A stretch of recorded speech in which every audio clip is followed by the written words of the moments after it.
Alright, I'm gonna go ahead and get this thing started uh, till I'm possibly called by my brother. But this is gonna be my first video. First of all, let me introduce myself. I go by Guess Who. It's formerly known as Gwes or Killer Gwes as a rap name or a street name. Um, and also, I would like to put out there that I want to, you know, if this one gets interrupted, it don't matter. But I'm gonna pray over this one and say, uh, that Heavenly Father um, bless this video. May it go a touch and reach out to whoever it's supposed to reach out to. Um, this will be like my testimony. I want to thank the Most High and His Son, some call him Yeshua, or Yahushai. They call him, um, or Jesus, which is the English uh, translation of Joshua or Joshua, the son of the only begotten son of the Most High, who is in fact the black man. I am one who give honor and praises uh, to the real Most High and His Son. And I'm praying that this may reach someone. I don't know. Well, I do know that it'll reach someone. And this is, I believe, a calling that the Most High has had on my life for quite some time. And I'm finally yielding to it. Now, who is G West? My name is Greg West, and I'm going to give you basically my outline of who I am, why I'm here, and what I'll be doing here, and what I endeavor to do here. And to give you, basically, I'm going to give you a journey of my understanding, and I'm gonna say something to y'all up front. I did not want to do this. Like I did not want to hop on YouTube and make videos and all this such things. And but when I was thinking about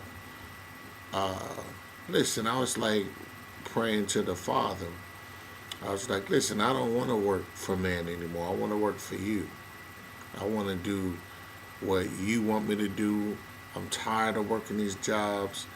And that's just not who I am. I have an entrepreneurial spirit. And I wanted to use my talents and my gifts to earn money. Now, I'm not on here in particularly to make money. I'm out here to do the calling of God, and by that, I'm believing by faith that I will be rewarded for that. But I'm just telling you the thought process, like what I was thinking. Like, you know what I mean? I'm seeing people are accumulating monetary gain just by being themselves. And I was like, that's amazing. That's off the chain. And I was just talking with my brother. I was like, months back. And I was like, yo, because me and him be having some dope conversations. And I was like, yo, wouldn't this be dope if we could get paid doing this? You know what I mean? And but I'll tell you my journey of understanding and how I was eventually convinced just to go ahead and by faith and go ahead and do it, because I was like, man, I don't know, you know what I'm saying? But sometimes when you work for these jobs in these in the corporate world, and you know, and you fighting and struggling with knowing that you have a calling from the Most High on your life to do what He wants you to do, you could become institutionalized by the very corporate world or the job or that just over broke that you're trying to escape. And if you stay in it too long, you know, me being 47, that's why I pick on tease myself and I call myself sometimes, guess who, the Agent 47, like from the video game Hitman, Agent 47, you know what I'm saying? So, you know, you could become stuck and go through that withdrawal period. And I went through that. So I'm going to just give you the understanding of my journey of what led me to all of this. And so basically I'll title it, you know, Guess Who? And it's my first video. And it's really going to be titled Tell Your Story Before Your Enemy Does. So I want to be as transparent as possible and be like a testimony to everybody. Hopefully it can inspire someone, and also, you know, you repel the people who may have criticisms and haters and all of those type of people too. I welcome you all. Thank you very much. If you, I don't know who this video is going to reach. All right. Now, who is Guess Who? Guess Who? My name used to be Gwes, right? Or nickname Tudor from Newburgh, New York, right? I grew up with my mother, you know, and my older brother and my two little cousins, female cousins, and I'm in Newburgh, New York. Now, I'm gonna go through some things so that hopefully that it can help y'all. Now, as far as back as I remember, when I was like a very young child, I was probably like 3 or 4, or I don't know, or whatever.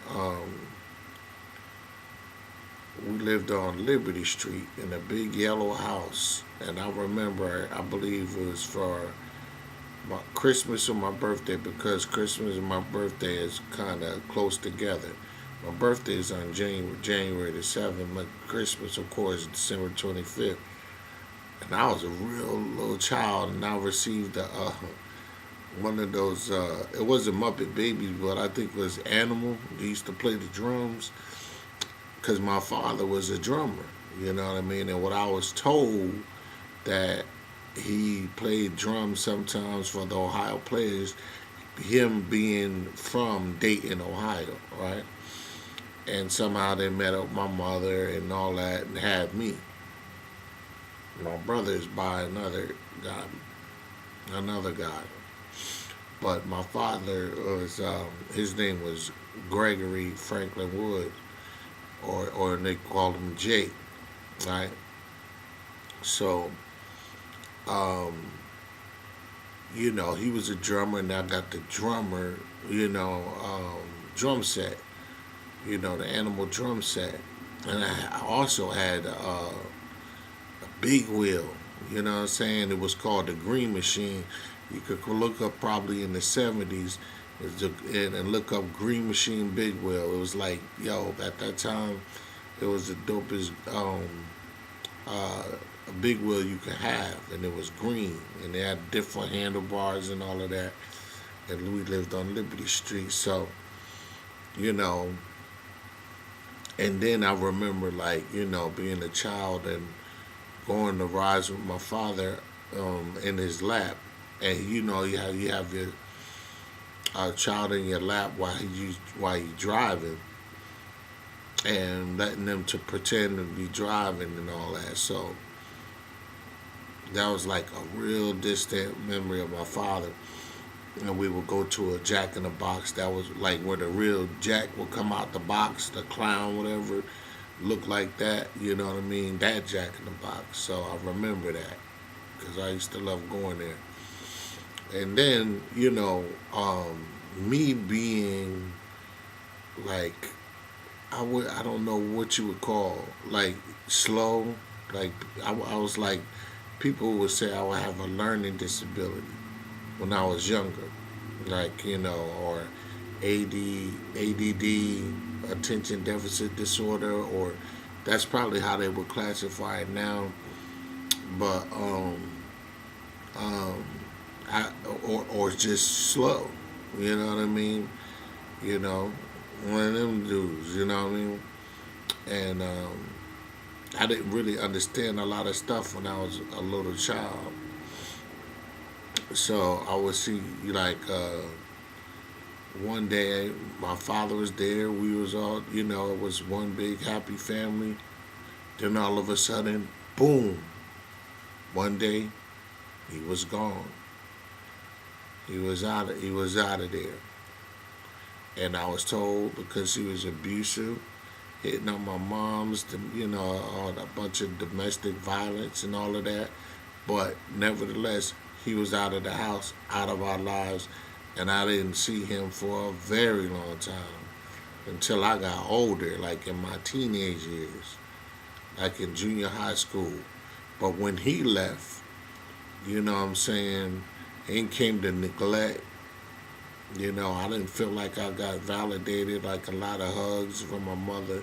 She was a very tough woman, which I appreciate, you know what I mean? I love my mother to death. My mother loves me, and I'm her little, you know, tutor, you know what I'm saying? But I just didn't feel like that. Like, you know, it wasn't a whole lot of I love yous going on and a lot of hugs and a lot of validation. And I didn't realize that a lot of that stuff can affect the child. And also them going through a divorce because they was married when I was real young. And then broke up when I was real young. So then, you know, in that very same house, when he left, the heat must have left with him because I remember icicles on the plates and that were on the mantles. It was so cold in there. And also when he left, in came burglars, thieves. You know, I'm waking up and I'm a real young little guy, seeing someone break into the house, seeing the silhouette of a man stealing stuff from the house that could have potentially harmed us, harmed me, my family, and everything. You know, and then, you know, the ostriches. I don't know. I just felt like, you know, I was different from everybody in my family.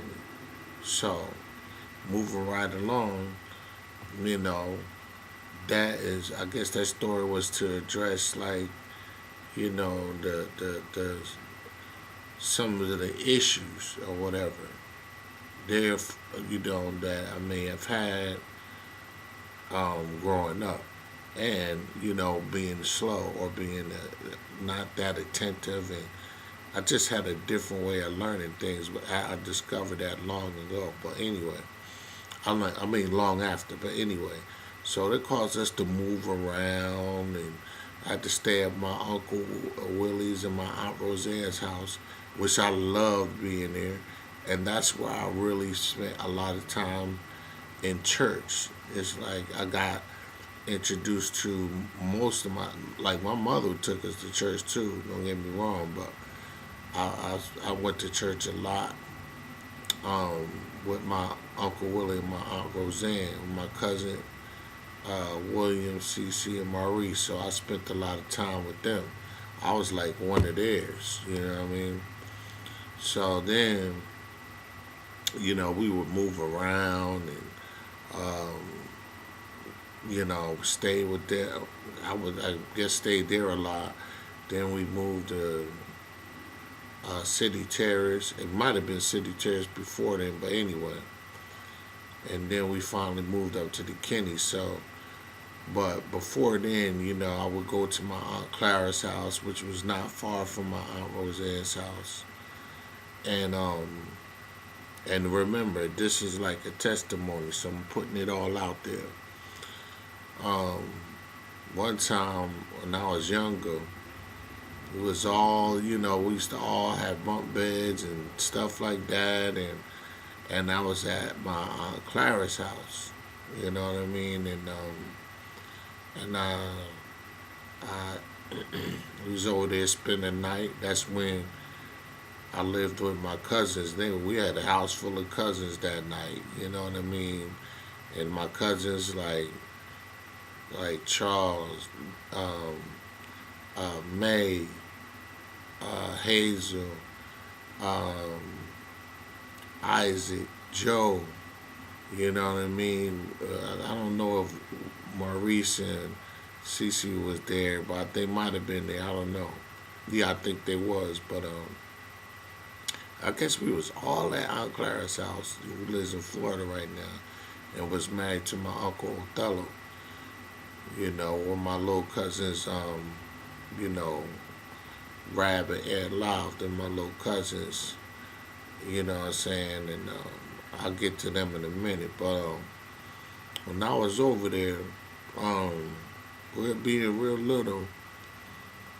Um, we was all going to sleep and all of that. And then I guess Isaac, my cousin Isaac, climbed in the bed with me. So, you know, we was just used to, you know, that was the black life. Everybody slept and then, you know what I mean, in the same bed sometime and all of that. And then, all of a sudden, I just started, he was pulling my pants down and putting his penis on my behind. And it was an attempted molestation. But I was such a crybaby back then. I believe I started to cry or make some sort of gesture. He knew it. He knew it. He knew I was going to cry. And that prevented him from going further with it. But he definitely tried to, you know, do something to me. And I always swore when I get older, I'm going to, you know what I mean? You know, when I catch him, I'm going to, you know what I mean? I'm going to do something to him. But I was way too young and way too little to do anything. And I ain't tell nobody. I told very little people in my life. And I can't really believe I'm saying it here right now, saying these things. I was never penetrated by no man. I was never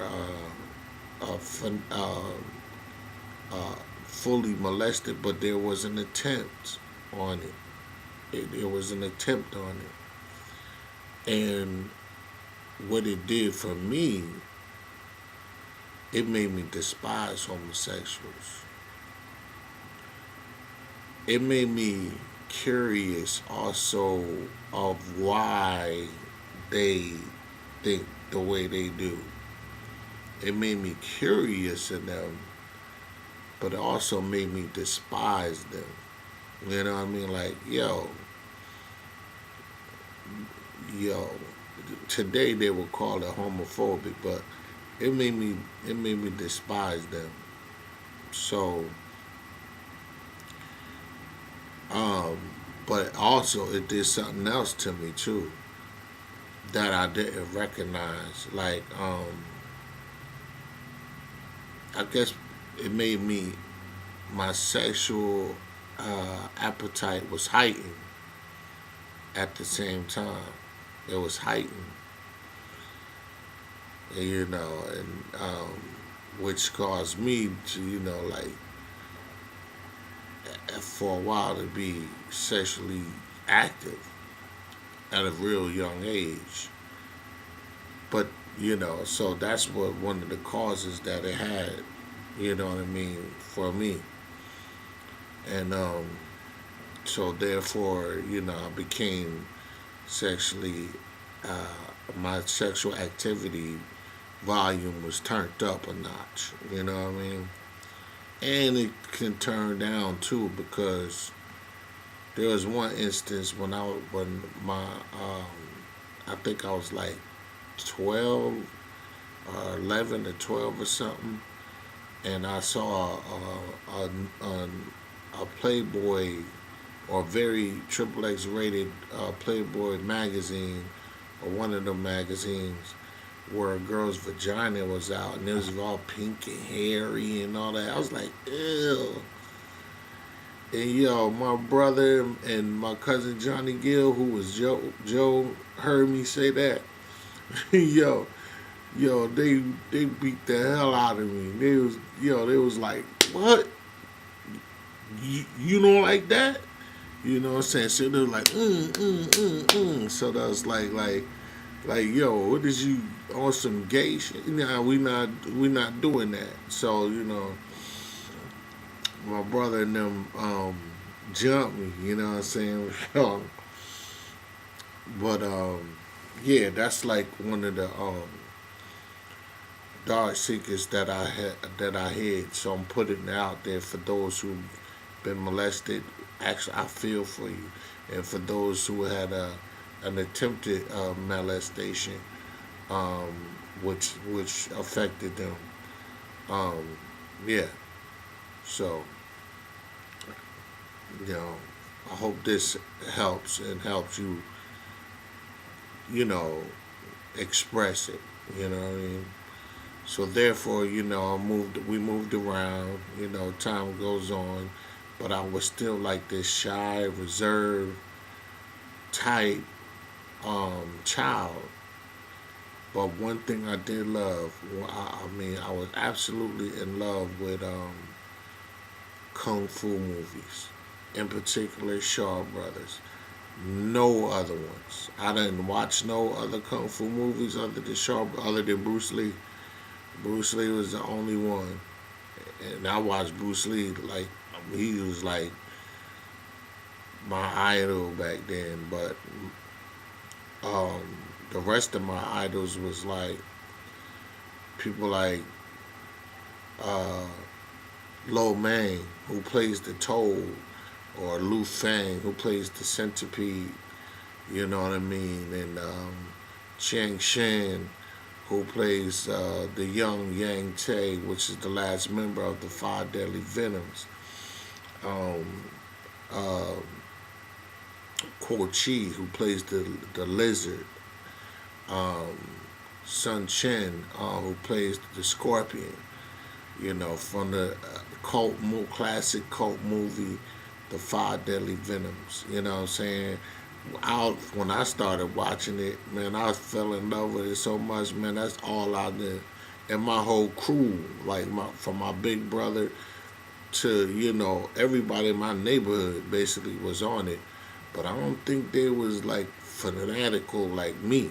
Like I would so bad, I would research these people's names, their backgrounds, and find out who they were. So, but, hold on a second. Hold on, I'll be right back. Oh, man.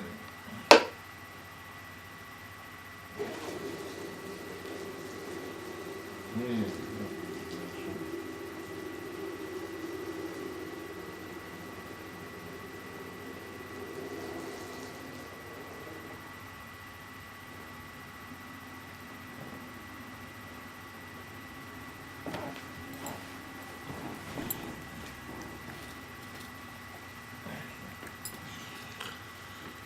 All right, I'm back.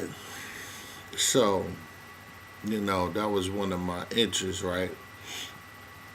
And I'm a real little guy, little kid, all of us. And I learned because of that, I would practice like I knew kung fu or try to, emulate the moves that they had, and I was real good at that. And then I became a flipper, like in gymnastics, I would flip, and that was nasty. I wasn't as nice as certain people, but I held my own. You know what I'm saying? And I was pretty nice. I wasn't number one from my neighborhood, but I was either number two. Like I would say, Wayne Finney was number one, and Angel Cordero maybe number two. Between me and him, we battled. We used to be battling. You know what I'm saying?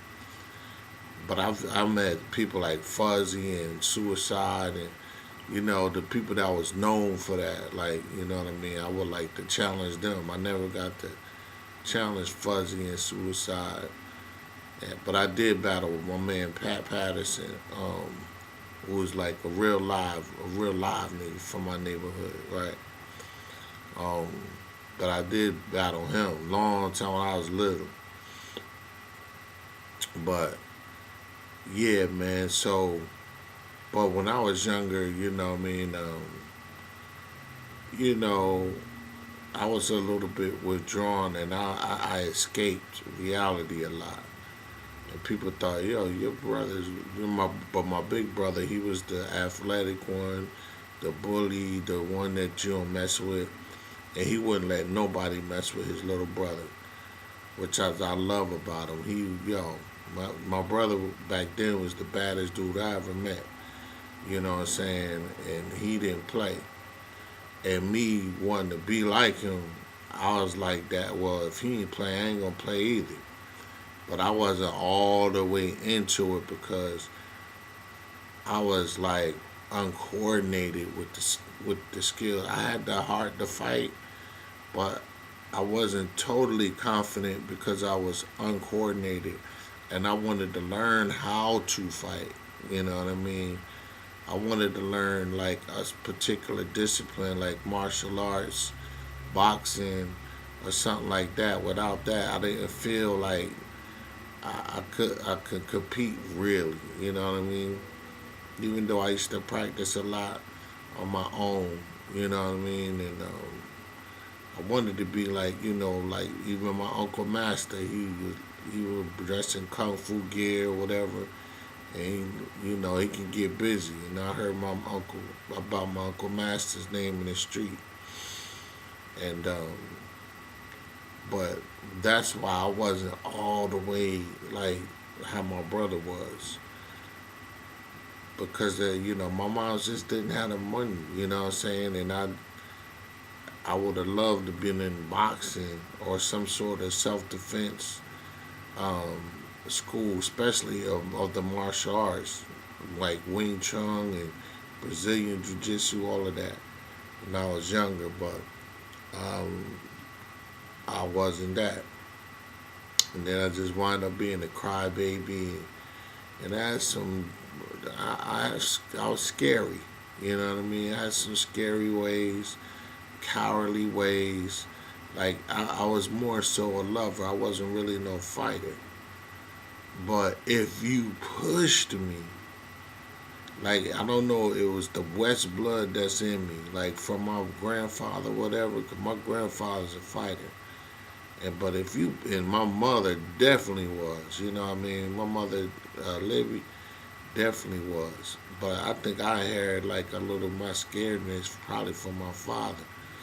I don't know, but anyway. But I was scary and, you know what I mean, and weird and different. But I didn't like being scary, but I was. I ain't like being no punk or pussy, but I did some punk shit, you know what I mean, some coward shit. And I'm not proud of that at all, but, some square shit, cornball stuff I've done. And I didn't like it, you know what I mean, and but if you push me, I found out something about myself. You push me to that point, then I realized I was like, damn, now this is who I really should be.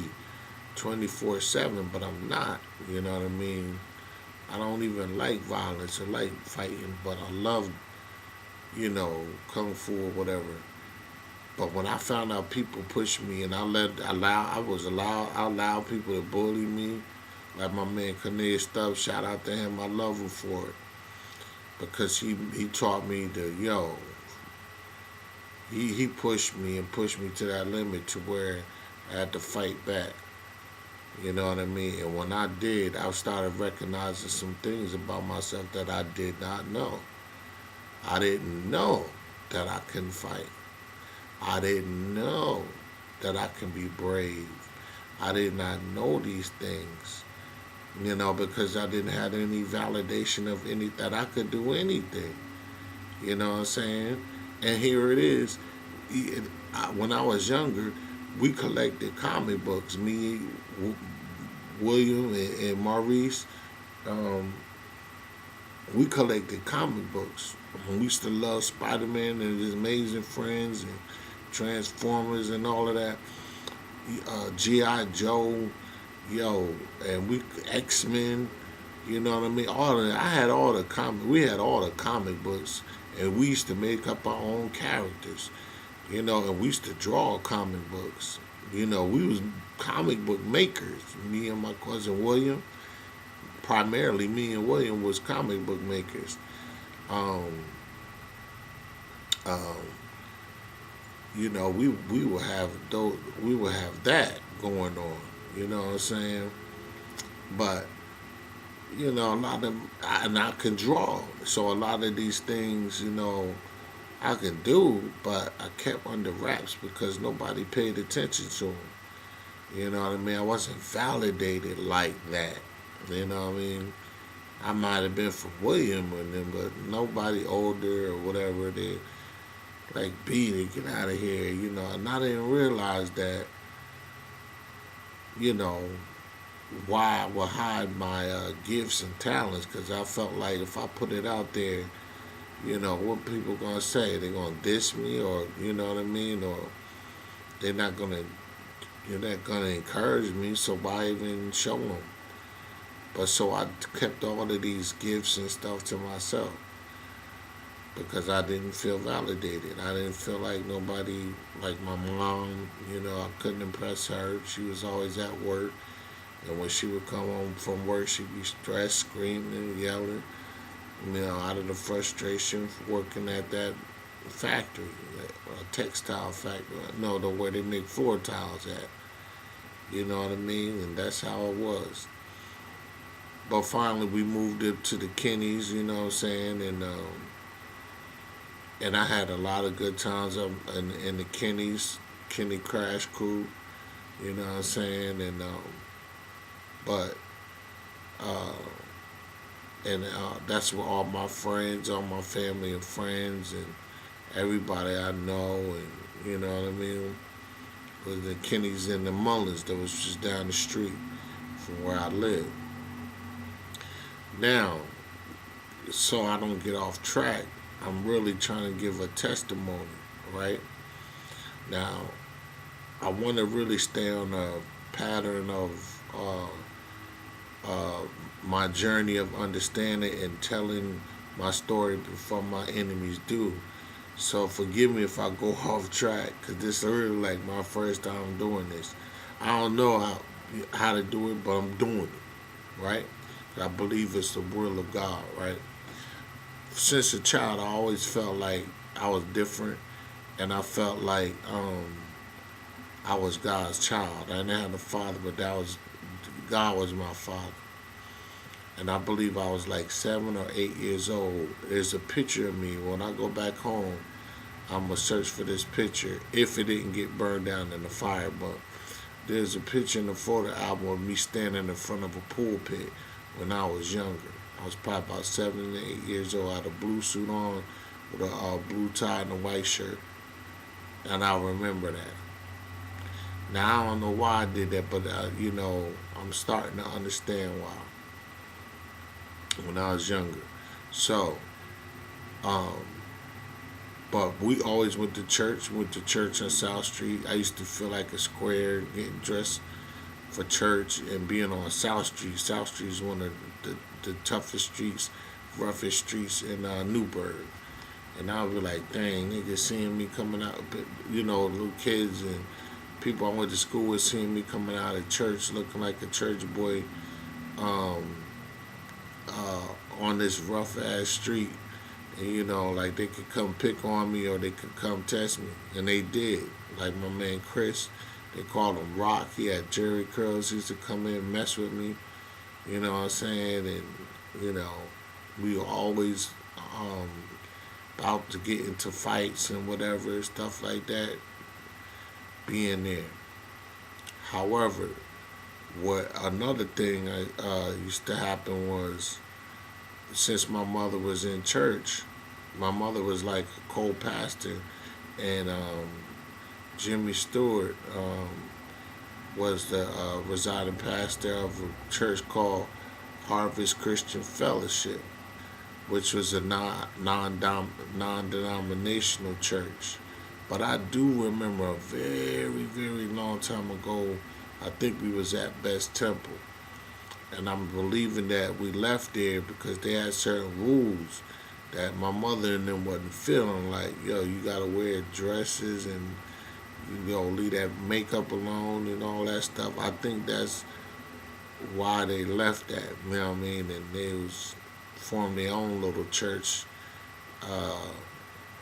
Pastor Jimmy, Deborah, Oliver.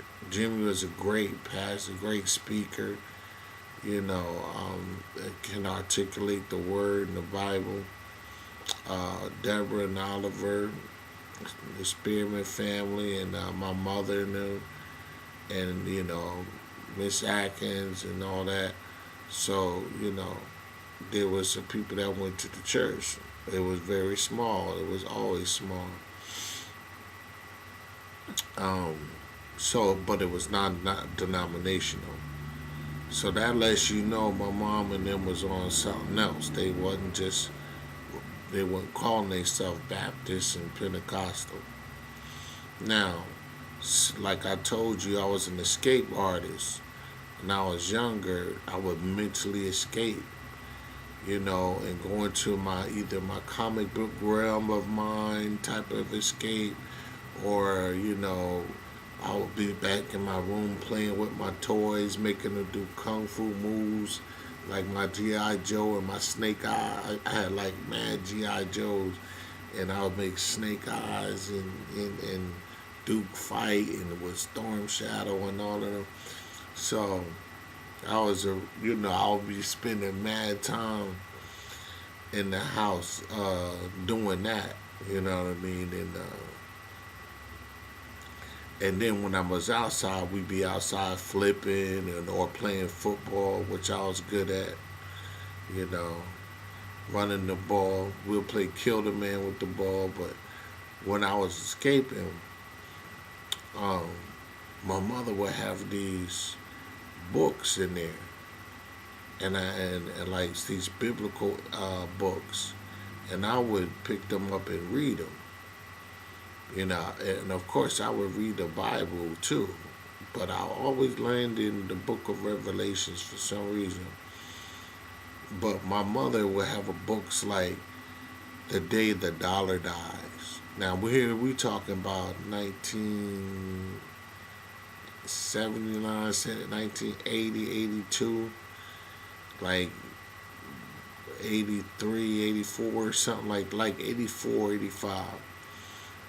And I was probably like 12, 13 years old reading these books. My mother also had another book about where the spirit, like it was a brown book, and it was explaining how people's spirits would leave their body, and then it would be used to lift up tables and stuff like of the occult or whatever.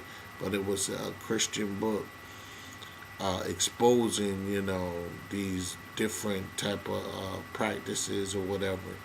But I remember like The Day the Dollar Dies and End Times, and she had a real book that the Hebrews use today. I was reading when I was a little boy. It's called Satan's Angels Exposed by Salem Kervin. I remember that. I was young as hell reading that. I knew about Muhammad and how he started out, and I knew about the different customs, the Zoroastrianism and Buddhism and the origins of these things. And I remember, especially the one about Islam and Muhammad and things like that. So, I'm sorry, I'll be fighting this, procrastination, laziness, tiredness, because I am doing this keto diet. But anyway, so I would spend time reading these things and reading the Bible and reading the book of Revelations, Proverbs, Psalms, book of Revelations, Genesis. So, moving right along, that was like the beginning of my spiritual learning, but I also knew that I was like a different child, a special child, into the Most High at a very young age. Because I remember standing on this like heap of stone. It was a real bad storm coming, and the wind was blowing, and lightning striking. I'm standing like, yeah, right here, God, do the thing, and like I had the power of making that that I had the power over the storm or whatever. So, and my cousins and it was like, yo, you better watch that, if you get hit by lightning. I was like, nah, they not gonna harm you. So I had that kind of mentality. Now moving right along, I grow up, and we growing up around the neighborhood, and you know what I'm saying, and we getting older. So, my thing was the girls, you know what I'm saying, like, that was, my thing was, since, like I told you, my sexual activity was turned up. So, we was heavily into the girls, and I was doing stuff to like where you know how, if you young enough and you had some sort of level of sex or whatever, playing with little girls or whatever, that's the same age as you. I ain't talking about I'm molested. I'm talking about we all doing it. You know what I mean? Very, very young. And you would get that feeling of releasing or coming, but nothing came out. Like, I go back that far. Nothing came out. You know what I mean?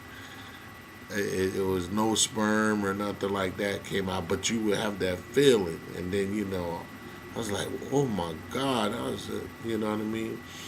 So we got addicted to that feeling, you know what I mean? And, the regular stuff or whatever. But then we would get older. When I got a little older, started getting into, hanging out, messing with the girls. We started drinking 40s. No. Before I started really drinking 40s, my man Booty, or Warren Finney, right? He was the one that turned me on to marijuana. And I got high with, the first time I ever got high off of marijuana was with him and some white boy named, I forgot the white boy name, I think his name was Chris or whatever.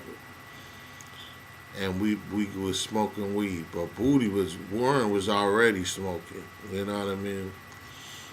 And we got high, and then so we was laughing, bugging out, and I was like, dang, you know what I mean? It was kind of fun. And so we got high, smoking weed. So then we would go fiending for. We was fiending for it then, and we young too. Like what was it like elementary school? Maybe like 6th or 7th grade or something like that. I think we was in the 7th grade. We was in the 7th grade when it started happening. So we started smoking weed, and so we used to get the weed in the little brown envelopes.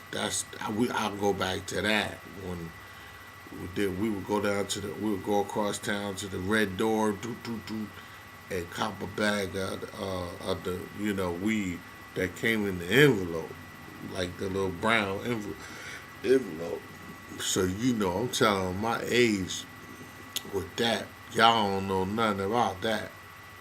And that was like I think ganja, like real weed, like not that loud like they got today.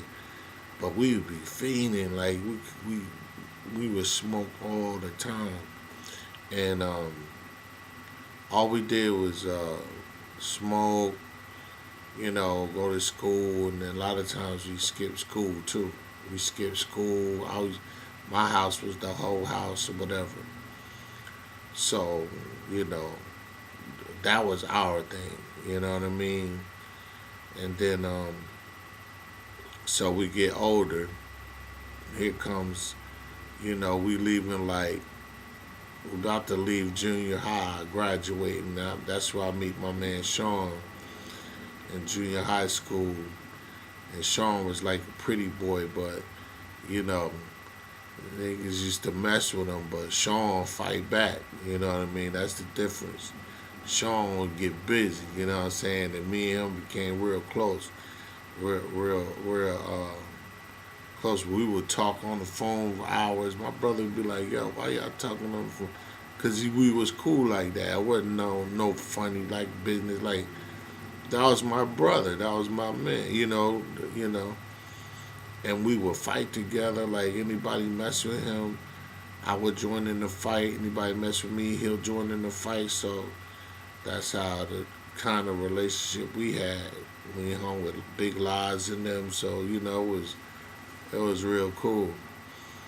And then, so we would start drinking 40s and stuff. And I remember getting turned on to cigarettes. Like, my man, God bless the dead, Dap, Adrian Willis, and Kiati. I used to work with them and their father, Jay, who had just got out of prison, was working at the Newburgh Mall. And then one day, I said, yo, let me hit that. And Jay was like, nah. He was like, yo, man, you don't want to hit this too there. And he knew my mother and and he knew me when I was a young guy. And so finally he let me hit it, and then it was like, yeah, because once you hit this, you won't come back, you know what I'm saying? And he was right. I was so hard-headed I didn't listen. So then that started my cigarette addiction, right? A little bit. I didn't continue smoking after that.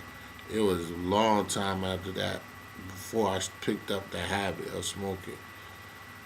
So as we drinking 40s and stuff like that, my man Silk B was smoking on something. And I was like, yo, let me hit that. And it was the Coke CI. So we started smoking them. I started hitting that. You know what I mean? But I left it alone, like, you know what I mean? But later on in life, I would return to it. So, but, so later on, I know this is a long, drawn-out story. I didn't even really intend to go down this route. But so I'm going to just speed it up. So that's how I got introduced to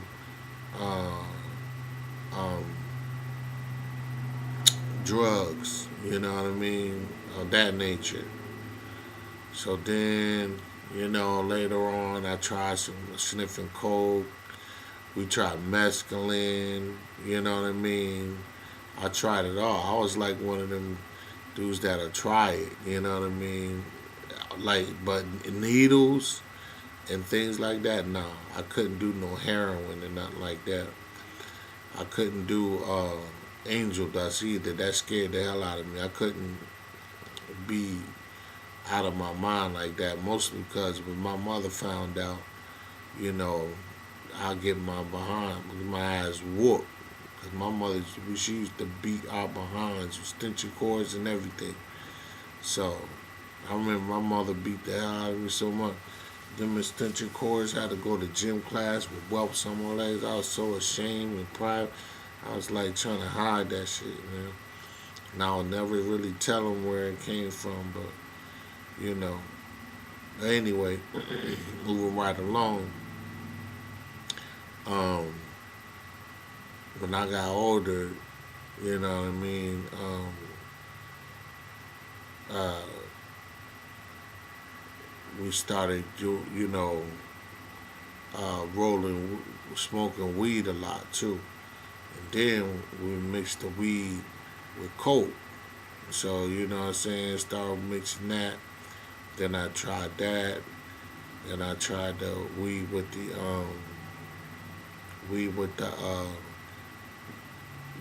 crack, because we used to I started selling crack.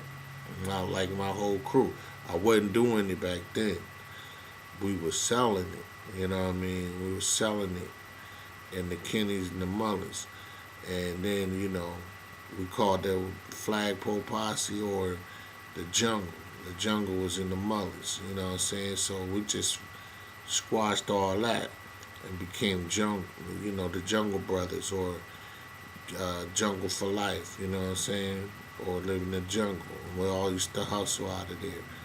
So then, I meet my first wife, Rena, who was my girlfriend, you know what I'm saying?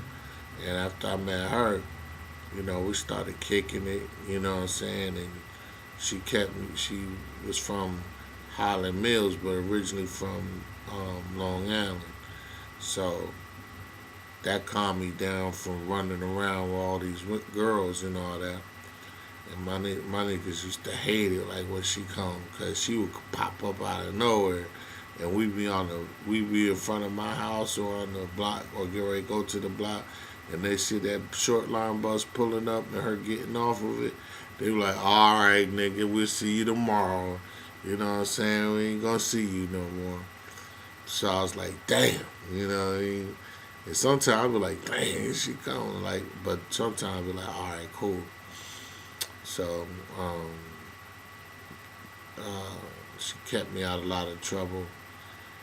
But then, we eventually wound up getting married. But something told me, like, I wasn't supposed to marry her, you know what I'm saying? And because I wasn't ready to get married. I was still sowing wild oats. I was still too wild, you know what I mean? I like going out, but I got married way too early.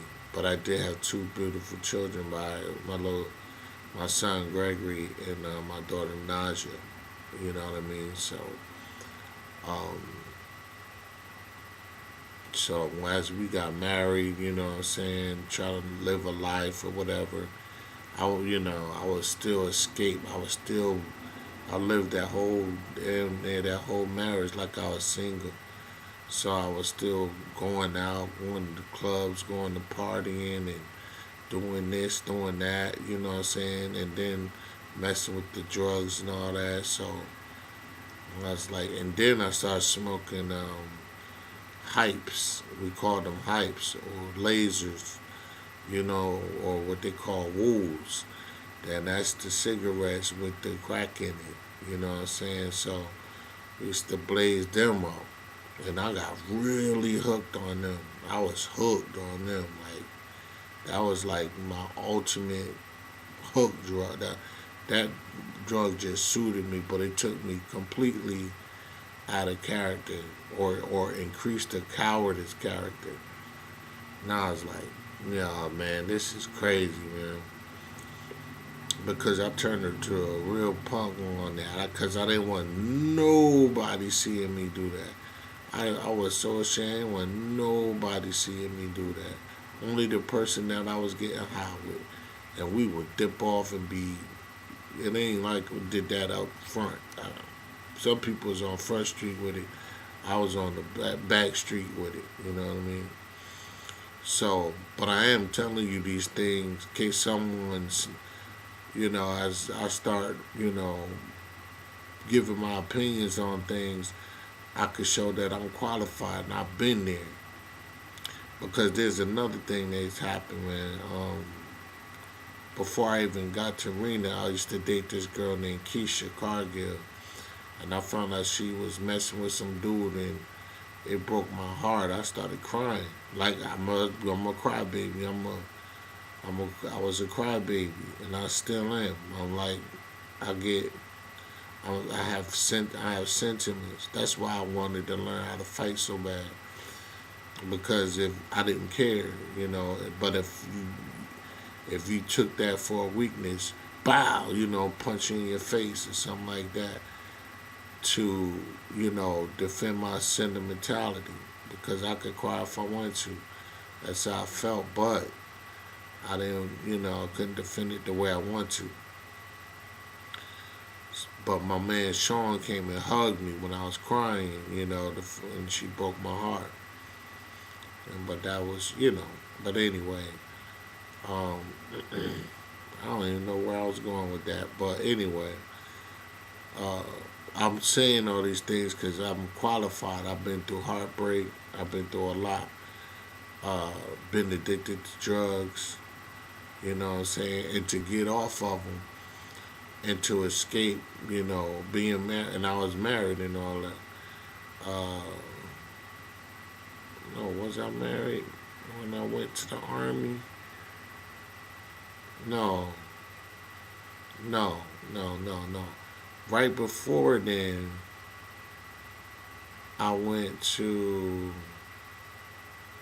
No, I did try to go to the Army, but that didn't work out. They kicked me out of there because I was just too wild. I was messing with the girls and got caught, you know what I'm saying? And they just put me out, getting into fights and arguments and all. That's like, he ain't fit to be in the military, so. Yeah, but anyway, Lord help me. Oh, okay. I've been through that. I've been through drug use, and being heavily addicted to woolies. And I've sold drugs, you know what I mean? And so right after that, but right before I met my girlfriend, who later became my wife, Rena,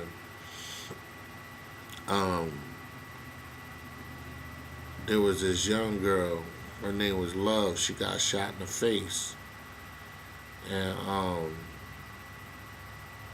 I was like, you know what? Let me get out of Newburgh, man. For something happened to me. I started running. We was running the streets heavy, going to the clubs, and I was getting in the clubs, going to the Eureka at a young age, which was like an adult club. I mean, I am 16 up in the Eureka, where people, you gotta be 21 and over to get into, or maybe 18 and over. I was young. It was us. We was young, getting into the clubs and doing all of that, and you know what I'm saying? And I witnessed a couple of people getting shot. But when that young girl got shot, my man James had came up from North Carolina. He was like, yo, you should move down with me. I was like, nah, man, I'm staying up here. But when that happened, I changed my mind. So I moved down south, stayed there for a while. And, I started tearing the streets up down there and started to get into music. And I was doing rapping. The dude who influenced me to rap was Munchie. Munchie was the first dude that made me want to rap, like actually rap. Of course, rap music. I love hip-hop music, but Munchie was the one that was rapping. You know what I mean? He used to do lip sync and shows and stuff. And we used to do lip syncing shows in NFA and all that. And he used to rap, so I started writing rhymes, rapping too. But like I said, I always hid my talent, cause I ain't think, I was scared niggas wouldn't understand it or whatever. So I left there, moved down to North Carolina. Then James got on some fly shit over some girl, and then I got into some beef with some niggas down there, and they shot, and my man Teddy, um, you know, helped me in that beef, and we had caught a nigga out there and we beat him down, and then I wound up leaving North Carolina, and when I was gone, the same dude that we jumped is the dude that shot Teddy in his leg. And when Teddy called me from the hospital, I was so ignorant back then. I'm thinking, because I'm from New York, nobody would know if I was to come down there, if I was to get a gun, come down there on the bus or whatever, find him and kill him, and come back to New York. Nobody would know. You know what I'm saying? Nobody would know that I did it. But I was ignorant back then. So time passed. I meet my girlfriend became my first wife, and I knew we shouldn't have got married, but we moved to Atlanta. Eventually moved to Atlanta, but before then, I went to the Army, came out of that.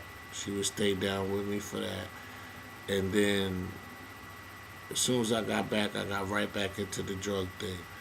And then my cousin Pee Wee, or Alvino, recommended me for a treatment in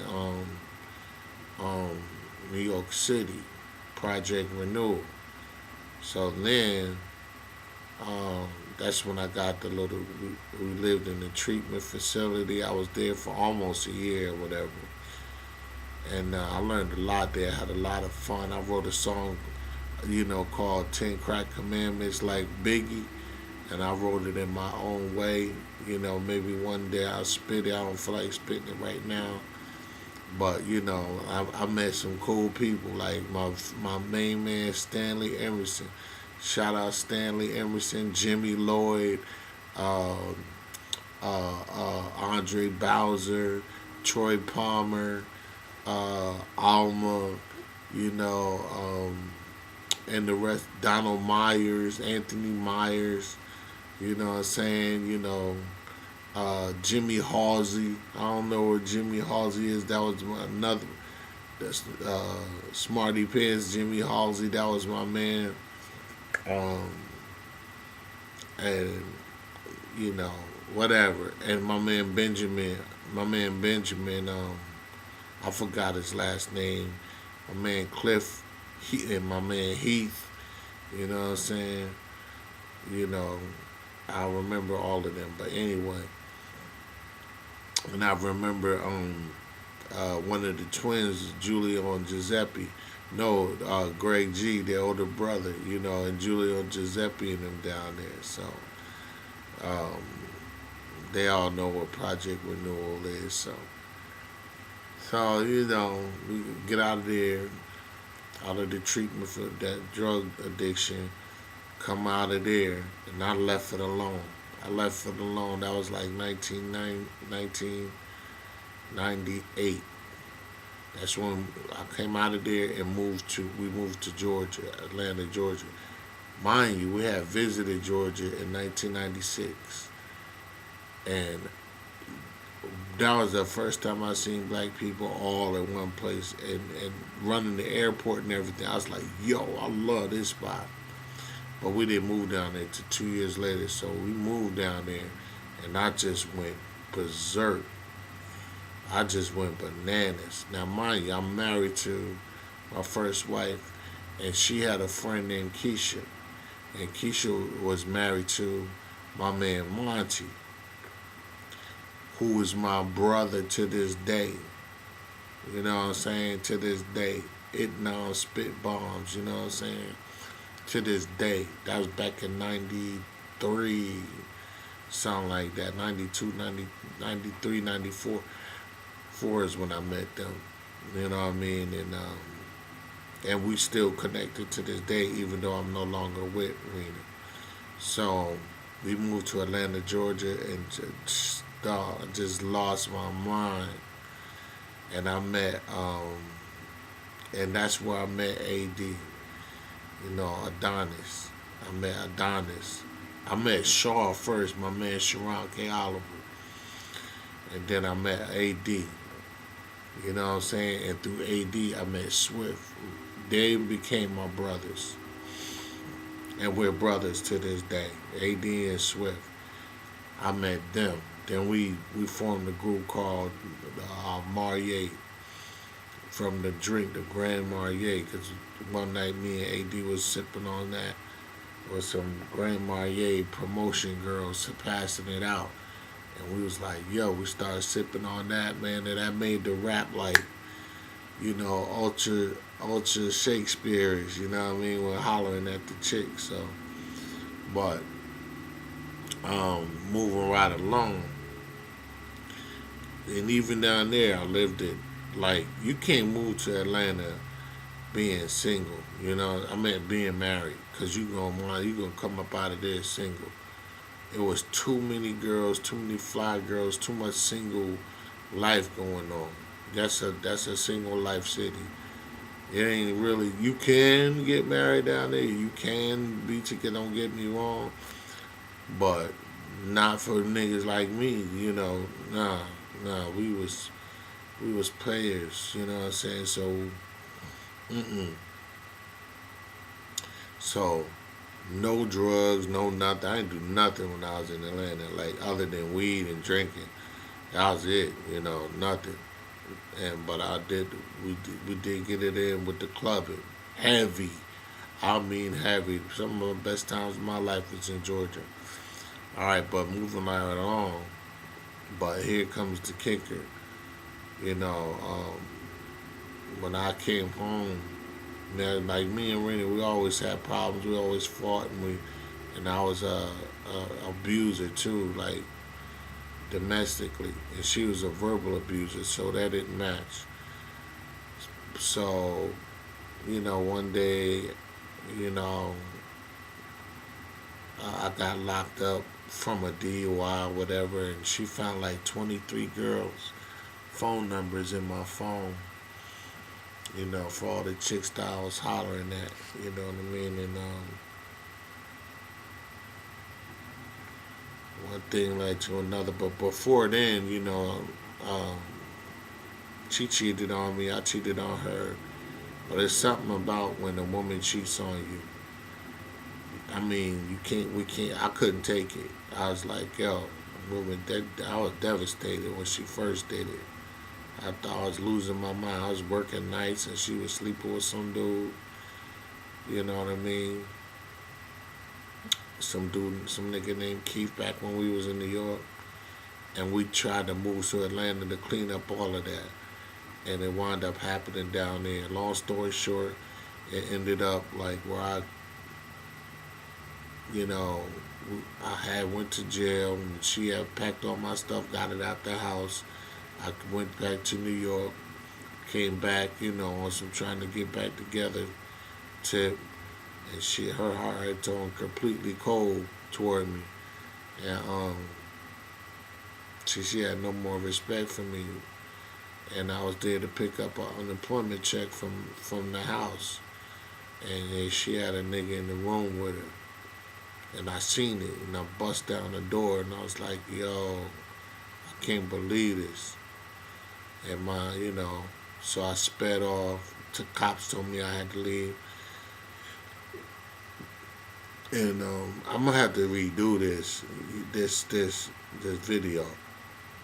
I may redo it or shorten it or whatever. You know, I'm just getting this out. This may be a test video. So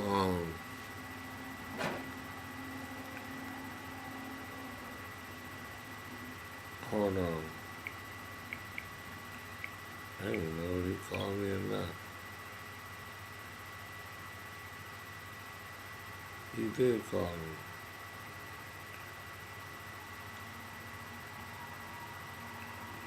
Yeah, but anyway, yeah. Long story short, I came home to my worst nightmare, find a nigga in the bed in the house. You know, there wasn't naked or anything, but he was in the bedroom. I was like, damn, you know, and I went back to the car crying, and my man Monty was the one who drove me over there. So I've been through a divorce, you know what I mean, and then after that, you know, I had to keep going to jail for child abandonment. You know what I mean? Anytime I would go to Georgia, I wound up in jail for a warrant. I have to stay there for child support. But there was something that happened when I used to work at one of them call centers. I used to work and I met this dude named Savannah Newton. I wish I'll never forget. I'll never forget his name. My man Van Newton. Um, he turned me on to some dude named Rice McLeod.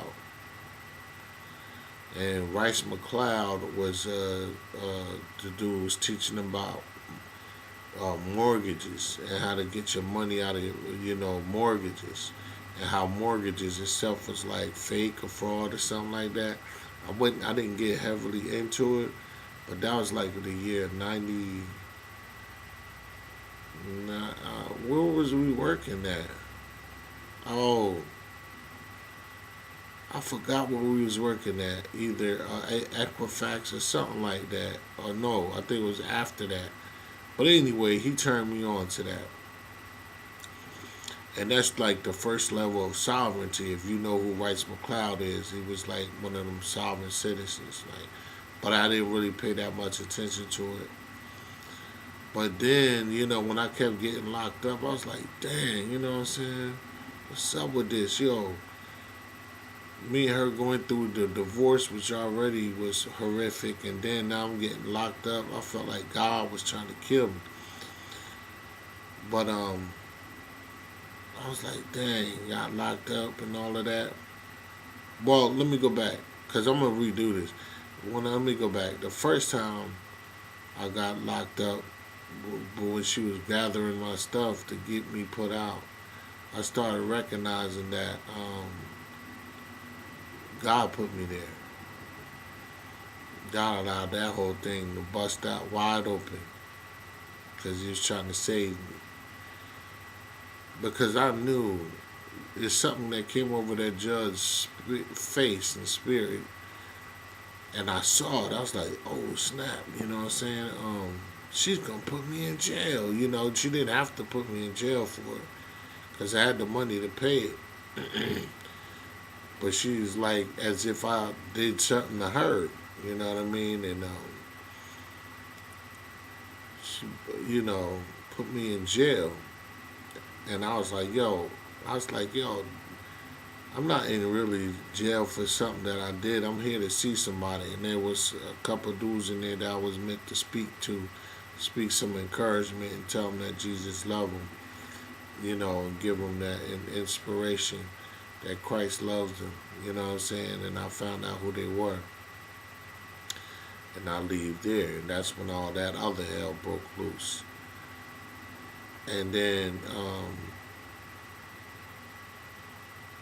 after that,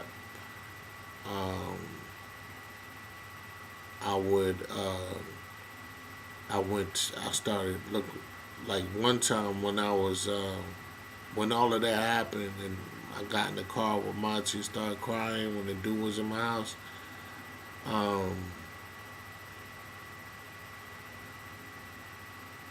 I went back again. I was staying with my man Terry, who I used to work for. And I went back over there, and then it's just like they was taunting me. Like, you know what I mean? Her family was saying, it was good that this happened to me, and, how they was going to beat me up. And I had a truck that I had from her relative, and these people I was giving the shirt, I would give the shirt off my back to. And I found like, not all of them. The hood niggas from Rena's side of the family, those was my real family. Like, shout out to Tim Jones, Tim, You know what I'm saying?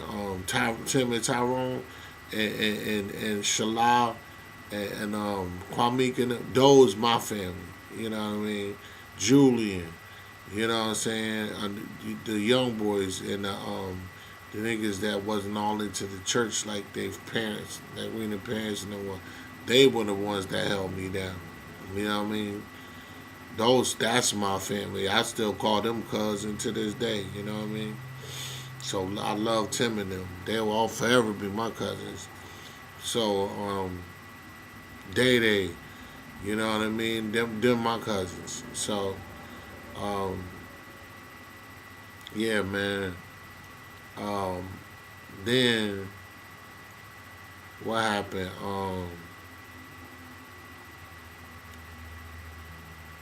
I was riding around and didn't really have nowhere to go. Like just riding around, I was so heartbroken, and I wound up going to uh, a church that was down the street from my house.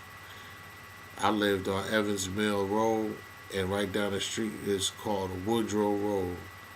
And I had been to this church one time before because when Left Eye died, I went to her funeral. I went to Left Eye's funeral and I saw a lot of celebrities there and all that. And I heard this preacher say something about from the foundation of the world, and I was like, wow, that was pretty powerful. You know what I mean? Something he said about her. And he said those words from the foundation of the world. And I was like, dang, this dude is off the chain. So, with tears in my eyes and, a little bit heartbroken and extremely emotionally crushed, I went back to that church. I said, let me go to that church. And I pulled up in that church, and the preacher there was just so happened to be preaching out of John 2. And it was on my birthday, 2004, January 7th, is when I went to a church called New Birth Missionary Baptist Church. And the preacher that was presiding over that church was Bishop Eddie L. Long. Let that sit with you for a second. Bishop Long. And when I got there, I was so hurt and so in tears and looking for some sort of resolve and healing. And that message was for me. And he was like preaching, John 2 about obedience. And he, matter of fact, let me pull up John 2.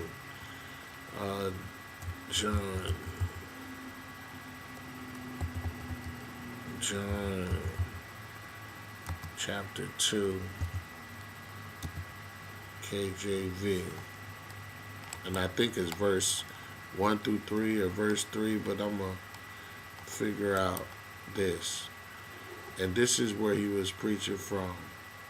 And I'll never forget it. He said in the third day there was a marriage in Cana of Galilee, and the mother of Jesus was there. And both Jesus was called and his disciples to the marriage. And when they wanted wine, the mother of Jesus said unto him, they have no wine. Jesus saith unto her, woman, what have I to do with thee? Mine hour is not yet come. His mother saith unto his servants, whatsoever he saith unto you, do it. And there were set there 6 water pots of stone, after the manner of the purifying of the Jews, containing 2 or 3 firkins apiece. Jesus said unto them, fill the water pots with water, and they filled them up to the brim. And he saith unto them, draw out now, and bear unto the governor of the feast, and they bare it. When the ruler of the feast had tasted the water that was made wine, and knew not whence it was, but the servants which drew the water knew. The governor of the feast called the bridegroom, and saith unto him, every man at the beginning doth set forth good wine, and when men have well drunk, that which is worse, then that which is worse. But thou hast kept the good wine until now. This beginning of miracles did Jesus in Cana of Galilee, and manifested forth his glory, and his disciples believed on him. Now, John 2, the main focus was his mother saith unto his servants, whatsoever he saith unto you, do it. That was the main message. It's basically whatever Jesus said unto you, do it. And then when he broke it down, he was like, there was a separation that went on, because Jesus called her woman. Now she was no longer mother, or referred to as mother, because you know when you say mom or mother or whatever, that's your mother. But when you start calling your mother, look, woman, that means there's a separation going on, or acknowledgement of power. What have I to do with thee? Mine hour has not yet come. Meaning it ain't my time yet. So then she says, whatsoever he saith unto you, do it. But the key is they have no wine. Basically, they ran out of wine. And the way Bishop Long preached this, he said, they came to him and said that they have ran out. That he was like, tell the church said ran out. And he said, like, when you run out of life, you run out of wife, you run out of money, you run out of cars, you run out of a house, you run out of cars, you run out of money, and when you reach that part, you run out of friends. All of that had happened to me right then and there. I had ran out of life. I didn't know where I was going. I had ran out of a wife. I had ran out of a house. I had two beautiful homes. I had a huge home, huge out in the country, which was 1.2 acres. I was living my best life. I had ran out of a job. You know, I wasn't working. You know what I mean? To work in the flea market with my bro Terry. I ran out of car, you know, and I ran out of money, and I had also ran out of family and friends. So I was like really devastated by that. But he was like, you know, but you get to the point of you have to go through hell, you know what I mean, to get to the good wine and stuff like that. And when he said that, I ran to the altar and I submitted. Like I laid everything down. I just stopped resisting God right there. Right then and there. But I had fully tears in my eyes. Because 2 days prior was when I ran up in that house, you know what I'm saying, and caught old dude in there. Then, fast forward, I'm going back and forth to jail, whatever. And then, while I'm in jail, I'm like, dang, man, you know, where was the judge when all of this stuff happened, man? You know what I'm saying? So I'll come out. Then I left.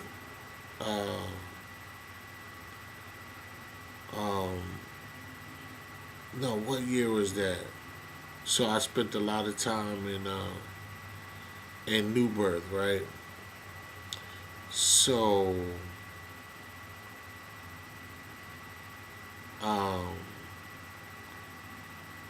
after going back and forth to jail, so I couldn't figure out how they was locking me up. I was like, well, where was the judge at when I was hitting that from the back? You know what I mean?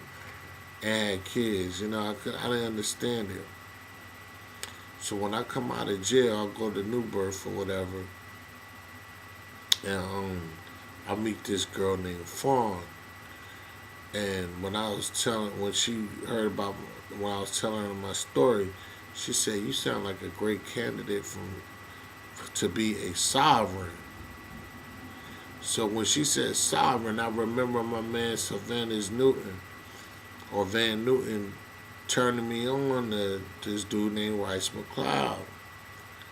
So when she said that, I said, "Okay, what you mean?" You know what I mean? And then come to find out, all that stuff was a lie.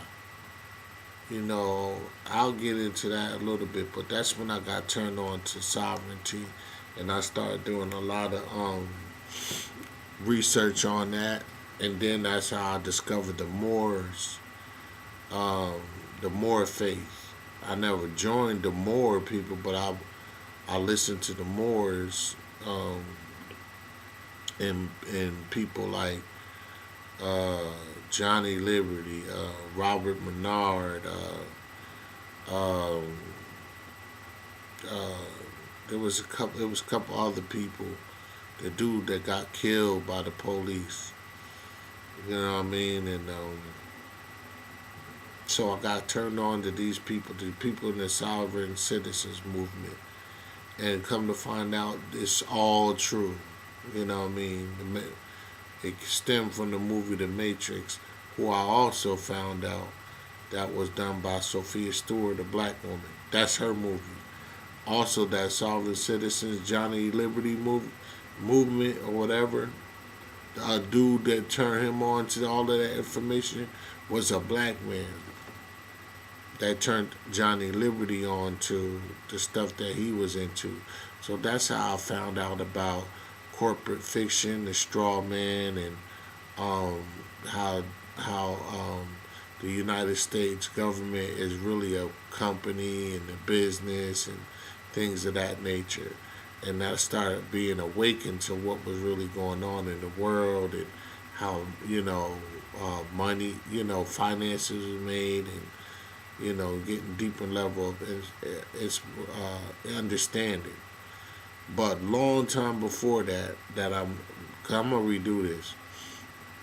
Long time before that, I met my man June B. He used to do music for Munchie back when we was teenagers.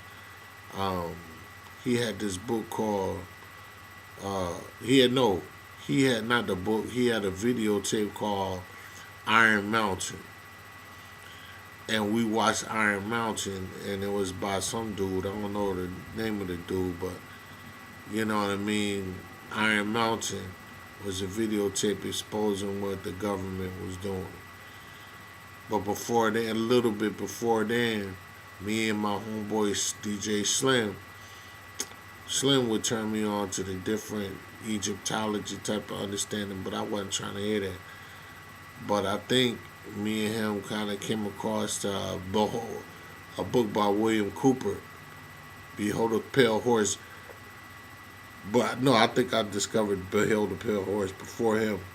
But he turned me on to a dude named Lance Collins. And Lance Collins went by a dude whose name was, he changed his name to John Todd. And John Todd and Lance Collins is one and the same. And Lance Collins, John Todd, was part of the Illuminati, Illuminati. But he was on the Council of 13, so he was very high up in the spiritual side of the Illuminati, which consisted of the witches. You know what I mean? And he's part of the Collins family, which is one of the families that brought witchcraft to America. And therefore he became appointed to be next one of the priests and everything, and he resided over a lot of activities and storefronts of the Illuminati. And he was saved as a Christian by watching this movie called The Cross and the Switchblade. And let me tell y'all something, man. I didn't never watch that movie till recently. I didn't watch that movie till about maybe 2 or 3 years ago. No, 2 years ago. It may not even been that long. And I had a lot of understanding of a lot of stuff since then. But when I watched that movie, I could see how that could transform a person. I could see how that movie transformed me. I could see how that movie would change a person. So I would encourage people to watch The Cross and the Switchblade. I can see how that would change you. You know what I mean? So anyway. So I was always on this path of understanding, like, yo, I would dig out things that people don't normally see. You know what I mean? I would see things that people don't normally see. You know what I mean? Like my eyes, the matrix be going on, and I could see the Gues, but nobody else could see them but me. And but I'm gonna put all of this in chronological order. Guess I'm doing it as this might be my test video, but I might even put this out raw. I don't know. We'll see. But so Johnny Liberty and all that, them people was turned on. So I got familiar with that, and I started utilizing that. So then I started studying things, and then one day when I was in the back of my house, when I was still married to Rena, I had a vision. No, I wasn't married. I think me and Willis and Adrian and Ronnie, people I met at New Birth, that I became real close with, was Willis, Adrian, and Ronnie, and I was in love with Adrian. I thought Adrian was my wife at one point, because I started going.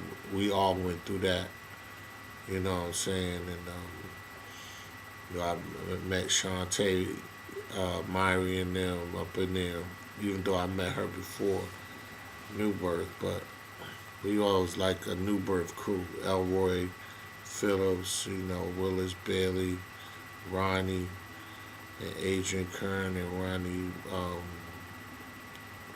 I forgot Ronnie's last name. I know Hopkins, yeah. My man Ken, you know what I'm saying? Shout out to Ken. Let us hold us down and let us stay with him. You know what I'm saying? Femi Ocho. You know what I'm saying? Ayana Mills, all the people I met, you know, dealing with New Birth, but my level of understanding started to develop, and so after the Johnny Liberty thing and the sovereign citizen and Fawn and all that, I always followed like the times that we was in and how it relates to the book of Revelations. And I was standing in the back of the house, and I had a vision of a plane crash in my backyard. Then, like a few months later, you know,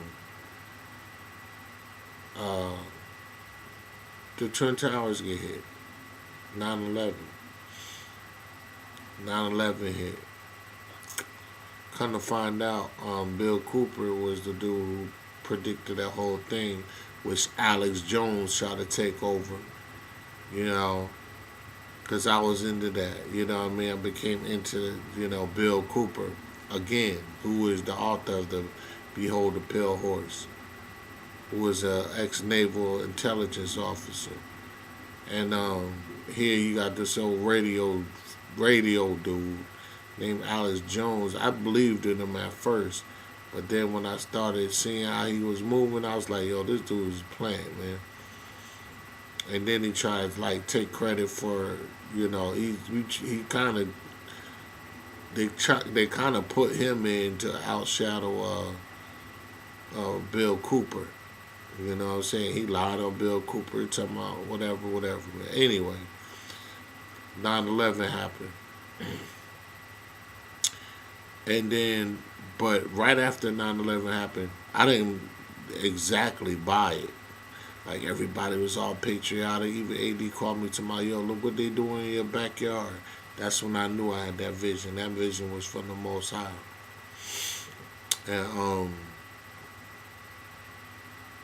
so when that happened, I remember looking. I just started looking up like conspiracy, like no later than a few days after that happened.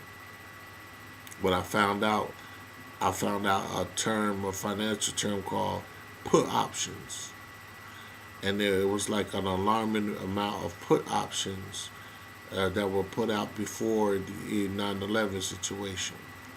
That was a red flag.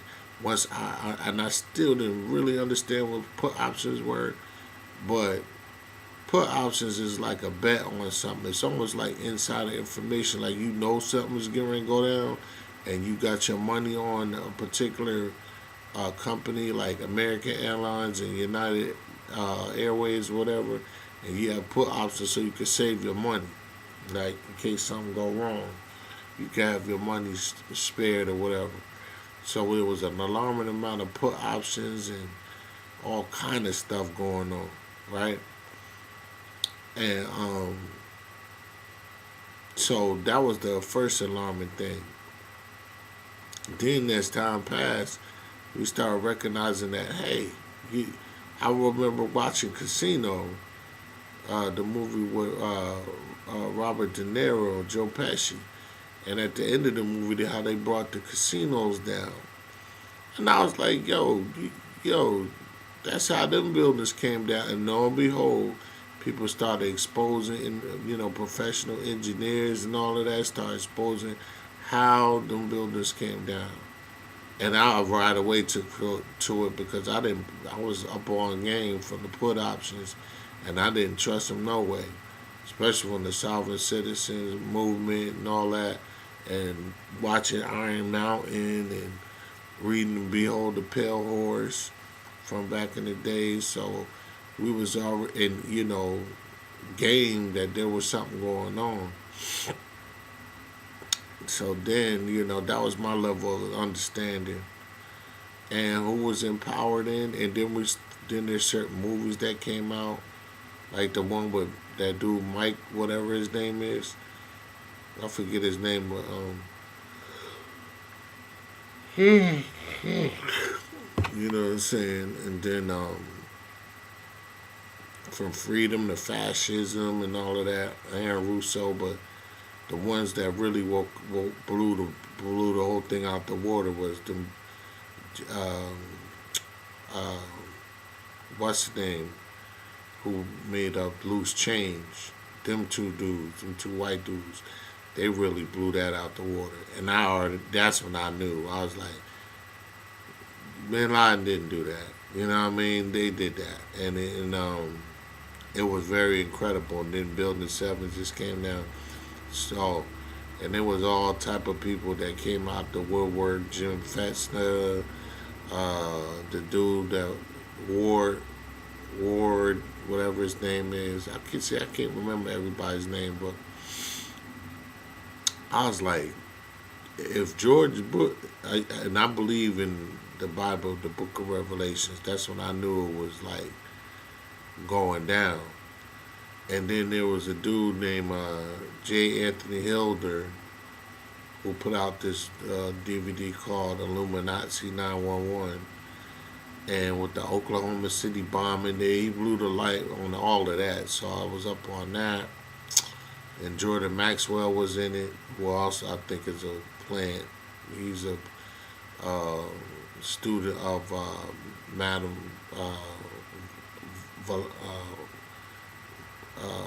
Volaska, I can't remember, Blavatsky or whatever, some occult witch woman, you know what I mean? And he said he was visited by aliens to come and give us some message. So I already knew he off. And he was basically saying that he's partly right by saying it was Christianity is like an astrological thing, storytelling of Jesus and the thing of Hebrew and all of that. He's not correct about that, but he is correct about Christianity, Roman Catholicism part, but not the way we understand it, right? So, at that particular time, um, I said George Bush. I said, oh my God. And I remember Miss Lou, the lady I used to work with, who I loved very much, Miss Lou. She said, stay out of them bushes, meaning that George Bush Sr., and this is when Baby Bush was in power during 9/11. I said, yo, if George Bush is not the Antichrist, whoever coming after him must be. You know what I mean? Because he's the one that pushed that Patriot Act and all of that, and taking away people's rights and stuff like that. And that's where I was like, yo, that was just like the beginning of my really, really, really good awakening. And then after that, out come out of nowhere a candidate that was running for office. And his name was Barack Obama. And people were excited about it. But I remember what I said. I said, yo, whoever's coming out after that, yo, they must be the Antichrist or whatever, because George Bush was off the chain. And the whole country was on the verge of just, there was everybody was like on the verge of revolution. You know what I mean? You had people like, even white, especially white people, was ready to fight against the government. There was like 9/11 was an inside job. That was Alex Jones they was using, to push that narrative. You know what I mean? But everybody was on George Bush helmet hard, and we wasn't having it. You know what I'm saying? So they was ready to fight. You know what I mean? And everybody was kind of like down with it, like, you know what I mean? And so everybody was like, nah, this ain't right, and we ain't going for it. You know what I mean? And that was several years after 9/11.